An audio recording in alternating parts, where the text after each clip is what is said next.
La famille, bonjour à tous, j'espère que vous allez bien et que vous avez passé une bonne nuit les gars. Après ce sacre du Real Madrid en Super Coupe d'Espagne, on a tapé le Barça 4-1, une soirée mémorable les gars, on va pas se mentir. On a bien dormi sur nos deux oreilles tranquillou. Maintenant, on va revenir un peu plus à froid et franchement, je vais m'attarder sur un aspect de ce match et ça va être Carleto les gars. Il faut que je parle de Carleto parce qu'on l'a énormément critiqué et moi le premier hein. Moi, le premier, les gars, je vais pas faire l'hypocrite, dire que non, je l'ai pas critiqué. Mais je l'ai toujours dit. J'ai beau critiquer un joueur quand le jour, ou un coach, quand le jour, il nous fait des choses surprenantes, ben, il faut savoir l'encenser aussi. Et là, les gars, cette vidéo pratiquement entière va être dédiée à Carleto. On va revenir sur des moments clés, des choses qu'on fait basculer notre saison. Parce que des fois, les gars, ça aurait pu tourner au drame. Mais Carleto a fait les bons choix, alors que pour nous, des fois, ces choix auraient pu être peut-être incompréhensibles.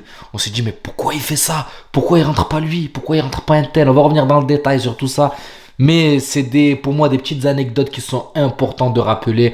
Et voilà, on en profite en attendant le match jeudi en Liga pour voir si on prend la tête de la Liga. Donc voilà, c'est sur ça que je voulais revenir. Carleto, les gars, on va pas se mentir, hein. Vraiment un coach d'exception. Et là où je vais rentrer vraiment dans le détail, c'est que, je l'ai déjà dit, j'ai dû sûrement déjà le dire dans une autre vidéo, mais là j'ai envie d'appuyer un peu plus le trait. Ce coach, c'est un visionnaire. Est-ce que vous vous souvenez, les gars, en conférence de presse de début de saison, il nous avait fait quoi? Il nous avait dit, Bellingham, il a la capacité de jouer comme un neuf et de mettre autant de buts. Vous vous rappelez les gars de cette blague ou pas? On s'est tous foutus de sa gueule.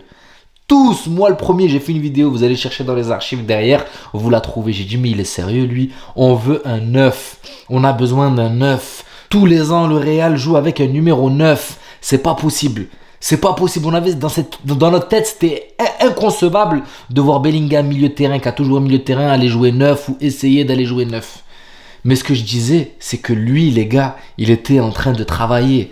C'est un psychologue, il est en train de travailler dans le moral de Bellingham. Toutes ces conférences de presse où il dit Bellingham, il peut jouer neuf, Camavinga, il peut jouer latéral gauche, Tchouaméni, vous inquiétez pas, il a la capacité et il peut le faire. Tout ça, les gars, c'est du travail psychologique de Carleto. Et c'est là où ce coach, il permet à des joueurs de donner le max. En fait, il amène les joueurs là où il veut les amener, les frères.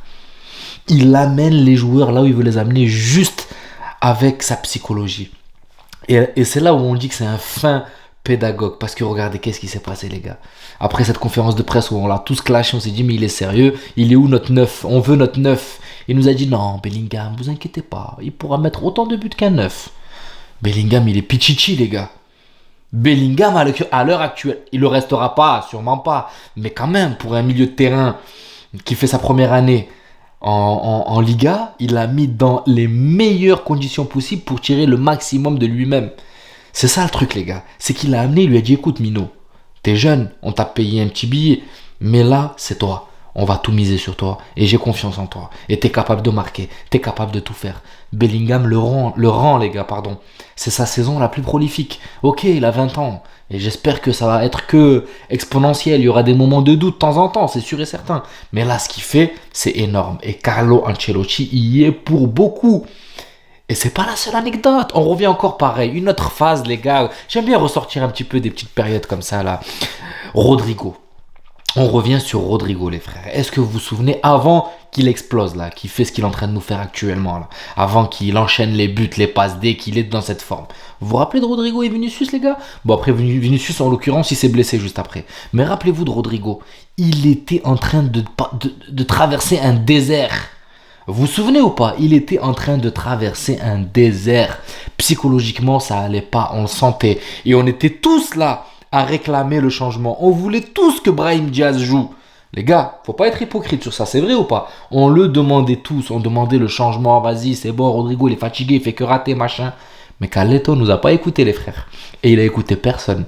Il a écouté l'homme. Et vous savez quoi? S'il faisait le changement ce jour-là, s'il changeait Rodrigo suite à sa baisse de forme, je vous jure qu'on le perd. Je vous jure qu'on le perd. Sauf que manque de peau, Carleto a fait confiance à Rodrigo. Et il lui a tellement fait confiance que quoi, peut-être un ou deux matchs après ce petit moment de disette où les médias ça commencé à s'enflammer, Rodrigo met son but Et qu'est-ce qu'il fait, les gars? Il court vers Carleto et il l'enlace. Il l'enlace, il le prend dans ses bras. Et j'avais fait une vidéo, il me semble, sur ça. Pour moi, ça dégageait quelque chose, ce moment-là. Ce moment-là, c'était merci, coach. Merci, coach, de me faire confiance alors que je suis au plus bas, alors que je suis dans le doute. Tout le monde doute de moi, mais toi, tu n'as pas douté de moi. T'as des joueurs sur le banc, t'aurais pu mettre d'autres joueurs, mais tu m'as laissé malgré mon incompétence du moment. Et ça, les gars, c'est Carleto. Il savait que s'il le mettait sur le banc, il le perdait psychologiquement, il le perdait moralement. Mais il l'a pas fait, les frères. Il l'a gardé sur le terrain, même s'il était nul à ce moment-là, les gars. Et qu'est-ce que ça a fait, les gars? Après ce but, je vous jure, les gars, qu'après ce but, après avoir pris Carleto dans ses bras, on n'a plus vu un match pourrave de Rodrigo, les gars. Tous les matchs, Rodrigo fait ses matchs. Il y en a qui sont beaucoup plus chauds que d'autres, mais il n'y a pas un match où il est vraiment nul. Impossible. Tous les matchs qu'il a fait, les gars, sont des masterclass presque. En tout cas, s'il ne met pas de but, il dribble de ouf, mais c'était un moment juste après, il a enchaîné sur 3 matchs en mettant 9 buts ou 8 buts. Bref, une dinguerie. Et ça, les gars, c'est qui a réveillé le Rodrigo qui est en lui? Rodrigo, en fait, il s'est senti en confiance. Il s'est dit, putain, je suis dans la merde. Mais non, en fait, le coach est là. Il compte sur moi. Et je vais lui rendre. C'est pour ça, les frères. Carleto, très, très important. Encore une autre histoire, les frères. Joselu, en l'occurrence, je pense que c'était contre le Napoli. Vous vous souvenez? Changement. Joselu qui rentre. Et là, Joselu qui vendange à droite. Joselu qui vendange à gauche. Vous vous souvenez, les gars? C'est frais. Napoli, Ligue des Champions. Joselu qui vendange de tous les côtés. Joselu qui vendange. Il n'arrive pas à mettre un but. Il était à 2 doigts de se faire siffler par le public. 2 doigts. Mais heureusement qu'il pouvait compter ce jour-là sur un Bellingham. Heureusement qu'il pouvait compter sur un Bellingham qui lui a mis une passe D, qui l'a remis dedans. Cette passe D lui a sauvé son match. Mais ce que j'ai aimé, c'est Carleto à la fin. Parce que Joselu, qu'est-ce qu'il a fait? Il va vers le public et il s'excuse. Désolé de mon incompétence. Désolé de ne pas avoir mis ce but un peu plus tôt alors qu'il venait de marquer. Et là, tu as Bellingham qui vient et qui lui lève les bras. Vas-y, va, savoure ton but. Et à la fin, en conférence de presse, qu'est-ce qu'il dit, Carleto? Joselu n'a pas à s'excuser. Pourquoi, on lui demande? Joselu n'a pas à s'excuser. Parce qu'il se donne sur le terrain. S'il ne se donnerait pas sur le terrain, on pourrait dire que là, il doit des excuses aux supporters. Mais tant qu'il mouille le maillot et qu'il se donne, il n'a pas à s'excuser. On sait qu'il fait le maximum et nous, ça nous suffit. Les gars, le discours, je l'ai là parce que ça m'a marqué. Les choses qui me marquent restent dans le cerveau. Vous voyez le délire? Et ça, ce moment-là m'a marqué. Et une fois de plus, là, j'ai pas envie de dire mon coup de foudre parce que Carleto, je l'ai toujours apprécié, même si de temps en temps je le tacle parce que voilà, des fois on comprend pas en début de saison. Justement, ça, c'est ces choix-là qu'on comprend pas. Parce que moi, j'étais comme vous et me dites pas le contraire. On voulait voir Brahim rentrer à la place de Rodrigo parce que ça allait pas. Ou il y a des moments où tu te dis pourquoi il rentre pas lui, pourquoi il fait pas ça. Tu te prends pour un coach, mais en fait, c'est lui qui est au contact de ces hommes et c'est lui qui sait. Nous ne savons pas. Nous sommes que des supporters avec des émotions et nous réagissons aux émotions. Sauf que lui, il réagit avec. En faisant marcher le cerveau. Vous voyez le délire? Nous, non, c'est les émotions qui prennent le dessus, on veut du résultat et tout. Mais ça, Carleto l'a compris. Et il tempère les choses. Et en plus, vous le voyez, les gars, il est sur le banc à côté, son chewing-gum, son sourcil.